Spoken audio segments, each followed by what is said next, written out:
Ice from Space, starring Edmund Ryan. This is it, gentlemen, the Arrow B-76, photographed from our takeoff compound 2 days ago. Our radar followed her for 76,200 miles into outer space. Then our instruments were no longer able to keep track of her. According to our monocalculator, everything within the ship was behaving perfectly. That's the last you saw of her? That's the last, sir. Sergeant, the lights, please. For 48 hours, there hasn't been a trace of the AR-76. Perhaps, Congressman, your investigating committee should look into the problem of who repealed the law of whatever goes up must come down. I don't consider this a laughing matter, Major. There are millions of dollars of taxpayers' money involved here. The point is past where we can laugh at such matters. Congressman, I think both the Major and myself understand your position. As head of the scientific division here, I'm more concerned right now with the fact that we have a new, unexplainable phenomenon. That rocket must come down. The question is, when? You see, Congressman, our instruments indicate that if the rocket maintained its original path of ascent, it must come down within 50 miles of this post. But when? Well, I suppose there's nothing to wait for now except the reports to come in. It'll be interesting to discover when that rocket does come down what happened to our little passengers. What about these mice? Well, according to the boys at the rocket ramp, these particular mice they call the Flying Mice Brothers. Mice brothers. It's just a joke the men have among themselves. Joke, eh? These mice went up 3 weeks ago in the old AR-75, 50,000 miles, Congressman. I've learned a great deal of useful information from their reactions. A year ago, we were able to send them out 500 miles, then 2,000. Now that we're probing outer space, there's quite a lot of tension among all of us. And these little jokes, such as the Mice Brothers, help to relieve this tension. How much would you reckon the AR-76 cost, Major? Well, I'm sorry, sir, but I couldn't rightfully say. As you know, the 76 was designed as the first rocket to carry a man, though it hasn't done so yet. If you're going to be close-mouthed about it, I can always appeal to Washington. Well, my orders confined me to the launching of the rocket, nothing more. I simply followed my instructions. Your father would have known how much was involved. Your father would have made it his business to know everything about the project.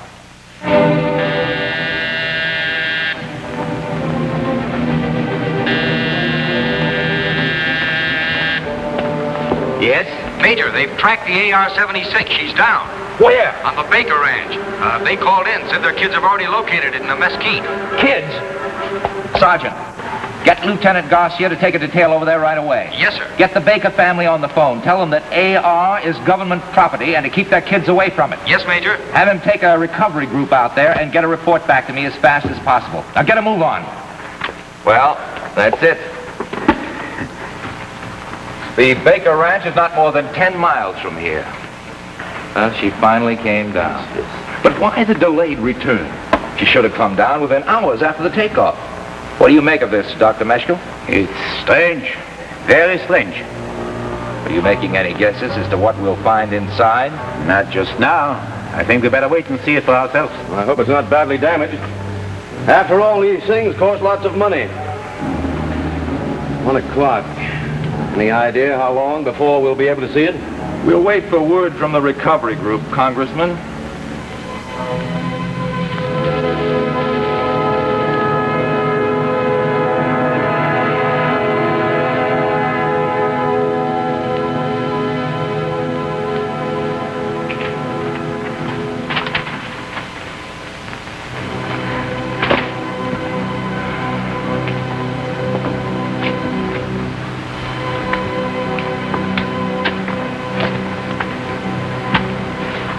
How much longer, Major? I have no idea. Sergeant? Yes, sir? Any word from that recovery group? Not a word, Major. I want to be notified immediately when they're sighted. Immediately. Is that clear? Yes, sir. It's been over 2 hours since Dr. Meshkoff left with the lieutenant. Any idea what might be detaining them? Could it be anything serious? Might be anything. Anything from a broken axle on the tow truck to a broken head. How should I know? I'm sorry, Congressman. I didn't mean to jump on you. The heat, the pressure, and my bad manners. Perfectly all right, perfectly all right. Thanks. One gets used to that sort of thing on the investigating committee. But please try to understand my position. I believe I do understand it, sir. The enormous amount of funds being requested by your superiors for these so-called top-secret projects is beginning to raise questions. You military people are secretive about everything except the amounts of money you require. Naturally. And quite naturally, my committee became quite curious about these new explorations into outer space. They've expressed a desire to know why money is being expended for such items of expense as your flying mice brothers, as you put it. I'm sure your father wouldn't have countenanced this. Will you please stop telling me how my father would have done things? He was a great man, Major. A credit to his country and to you. This is my problem, not his. I'm running this project, not my father. Yes? Our retrieving group reported back, sir. They've taken the rocket over to the barn on the Baker Ranch. Why did they do that? Order a jeep for me. If you're going to the ranch, I'd like to go with you and see the rocket or what's left of it. As you well know, this project is top secret. I'll have to ask you to remain here until we make our preliminary examination. Now, see here, Dozier. I represent the Congress of the United States, and I'll brook no interference from the military. I'm sorry, sir, but I'll have to refuse you. And don't tell me what my father would have done in my position.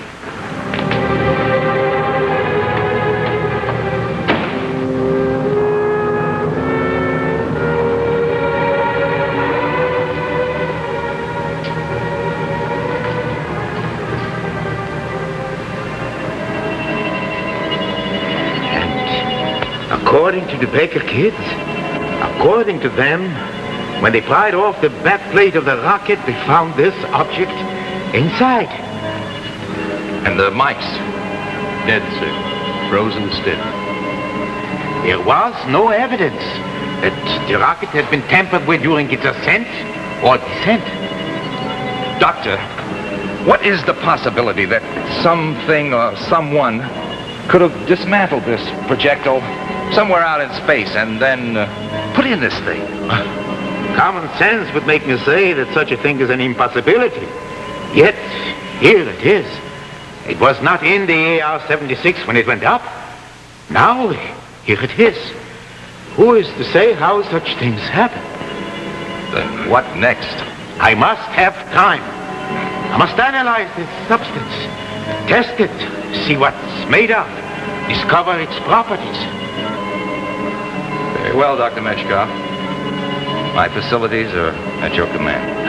I don't know. Perhaps it came through the hull while it was in a gaseous or liquid state. Then, once inside, it turned solid. You mean it may have seeped through the metal? I'm only guessing, Major.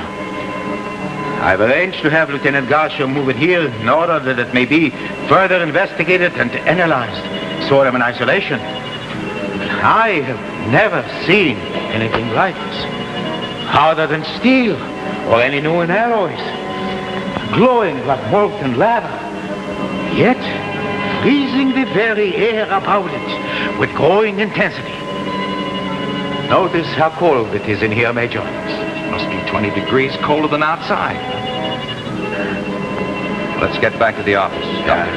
Lieutenant Garcia, the film from the camera that were in the rocket. Right here, sir. Good. Get him to the lab, quick. Yes, sir.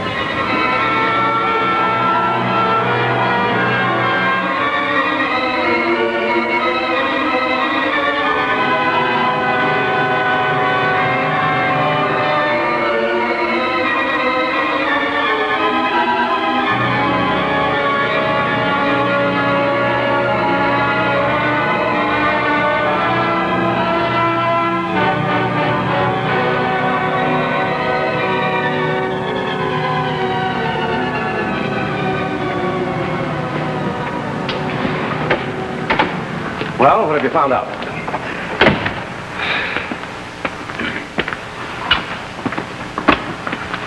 Well? I'm afraid nothing. Nothing more than we knew before. It's a strange thing we have on our hands. You don't have to tell me that. But I've got to report back to Washington. I want something concrete. I can't send a wire saying we have something strange in our hands. Congressmen have sent stranger messages than that, Mr. Burns. Now, see here, Dozier. I've taken about all I can stomach from you. You've been rude and uncooperative, and I'm going to blow the lid off this thing. You'll do nothing of the kind. I'm slapping security on you and this entire project. This whole area is under quarantine. You're not moving out of here or sending any messages until I clear with Washington. Major Dozier! Major! Now, what is it, Sergeant? It's the photo lab, sir. They say Get to the point. It's Lieutenant Garcia, sir. What's happened to that film? It's not the film, sir. It's... Something happened to the lieutenant. Sergeant, speak up. He keeled over, sir. All of a sudden. He's dead, sir. He's frozen to death.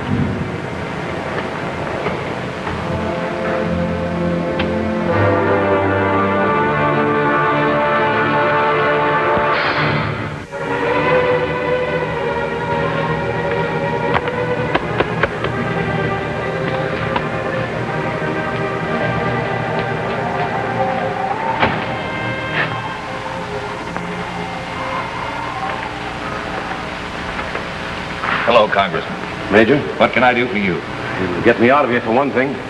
Oh? Well, I've been willing to go along with you. Unaccustomed as I am to living in an encampment, in sleeping bags, eating out of cans, it's been a good experience for me, a good experience. For 3 days. But this is your job, your problem, not mine. Oh, thanks. And I think it's about time I got back to Washington. Sort of a case of cold nose as well as cold feet, sir. If you wish to put it that way, then why not? With that unearthly substance in the barn near the camp, why, in 3 days, it's frozen hundreds of miles of desert land in the middle of the summer. 75 miles. 75 or 175, what does it matter? Whatever it is, there doesn't seem to be anything you can do about it. It's turned this country into the Antarctic in no time at all. And with worse effects. Well, don't you consider the death of those 12 men or those youngsters, those poor Baker children? Don't you consider this a serious matter? Now, look here, Congressman, let's get one thing straight. All personnel are quarantined on this base. No one moves out of here under any conditions until we've seen this thing through. And that means you. Major, Yes, Wilson? they're making another food drop for us, sir. Well, that shows that they still have confidence in us. I'm afraid you don't have much confidence in me, Mr. Burns. Can't help thinking how your father would have handled this situation. Now, look here. As a military man, I am supposed to extend you my respect. But you've got to stop needling me. I am perfectly aware of what a fine soldier my father was. However, I have my own career to make, and it will not be as Colonel Dozier's son. My career and my reputation I will make on my own or not at all. Of course. I didn't mean to imply that you couldn't handle this problem. Then leave me alone and let me do it my own way. I have my orders, and I intend to carry them out. May I ask, just what are your orders? To hold until we do away with it. Or it does away with us. Dozier! Yes? Dozier! What's wrong, Doctor? The barn. You must come to the barn quickly. The blue ice is becoming critically active.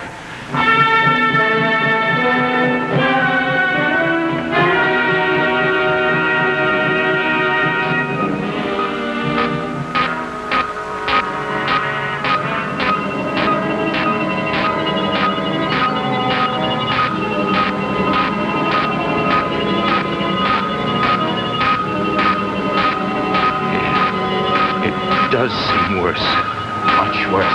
What do you mean, Doctor? Well, after the first 24 hours, it seemed the radiations seemed to level off.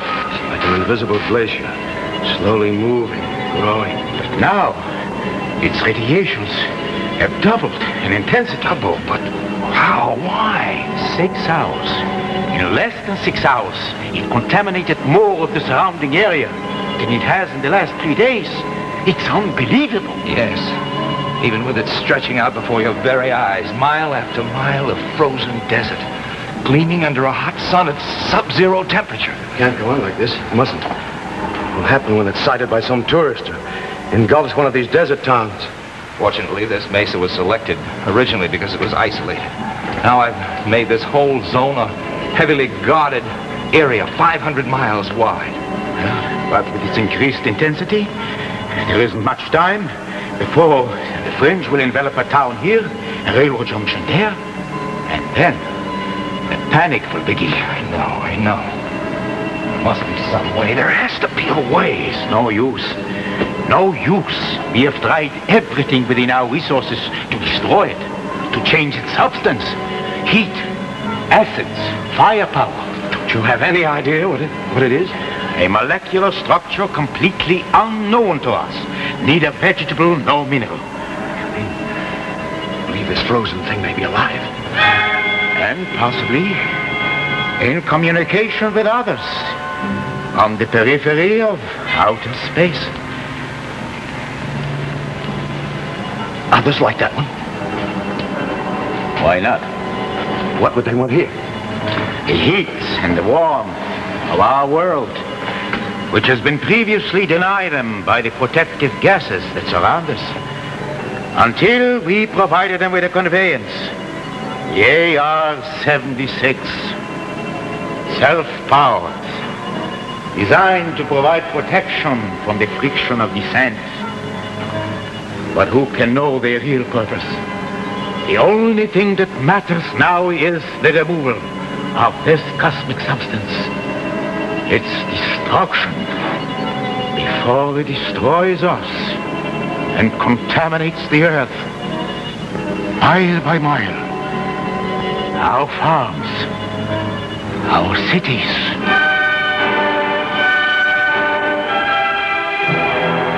Where do we go from here? I need a little more time to think. If only we had more money for large-scale experiments. Possibly we could solve this thing. Washington tells me our appropriation won't allow it. I'll see that you get your appropriation the moment I set foot in Washington.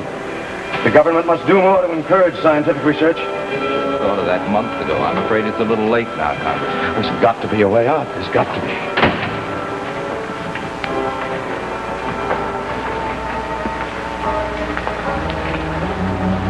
Anything new? Nothing at all. Ozone area keeps expanding and growing faster and faster. We are now in the middle of a patch of ice and snow 300 miles in diameter. I think we are beaten. This can't be. We can't give up now. What would you have us do? Sit here until the whole country becomes a frozen wasteland? Not unless you have any other suggestions, Major. As for me, I'm tired. Doctor, is the AR patched up yet? Yes, the damage was relatively minor. It's all fixed up again, ready to fly. Why do you ask? Oh, no reason in particular.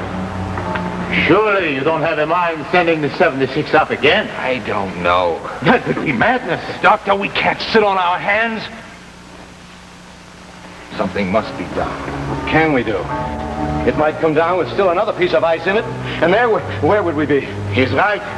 If that's what you're thinking of, get it out of your mind. Gentlemen, if you'll excuse me, I've got some work to do. I'm going to my quarters. Good night, Mr. Burns. Good night, Doctor.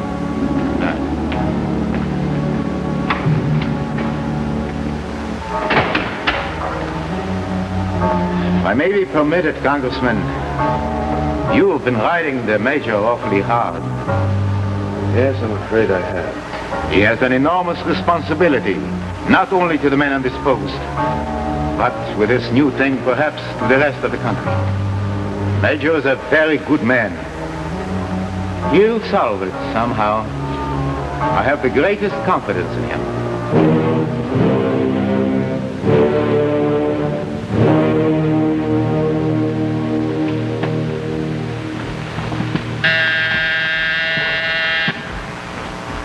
Yes? Still no sign of Major Dozier, sir. He's not in his quarters nor on the post anywhere. Thank you. I don't understand it. It's been over 4 hours. Where could he be? I hope nothing has happened to him. Sergeant Wilson, Yes, sir? have you tried to make a see if the Major's there? No, sir. I haven't tried there yet, but I will now. Good. Call me right back. Yes, sir. Thank you. I don't know, but I'm going to find out. Wilson! Sergeant Wilson! Yes, sir? What was that? I don't know, sir. It sounded like the AR-76. AR-76, but that's impossible. It's not impossible, Congressman. Sergeant, get over to the Major's quarters on the double. See if his executive officer knows anything about his whereabouts. Yes, sir. Get me through to the Major. Lieutenant Halsey here. This is Meshko. What's going on out there? Sounds crazy, sir, but the AR-76 just took off. Wait. Let's get out to the bacon ranch. I tell you, sir, I don't understand. The corporal tells me that the major came in here and gave instructions to load the ice into the AR-76. The corporal just followed out orders.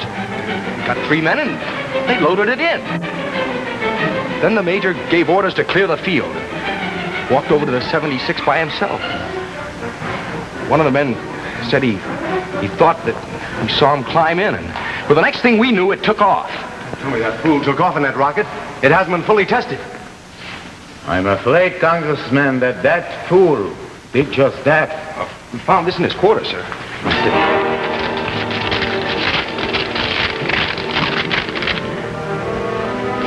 Here, Dr. Meshkov, I hope this does not spoil any of your fancies, scientific theories, but it seemed to me like the only way. I know that eventually you would have found out all about the ice from space, but who knows how much longer we would have to wait. The only way to make sure seemed to be to go along with it and blow up the whole thing in outer space. Had I sent up the rocket alone, it might have come down again with the same cold calm. Goodbye and Godspeed. That's all there is. That's his last will and testament. I guess that makes 2 Dozers our country has to be thankful for. Yes, Congressman. 2 Dozers.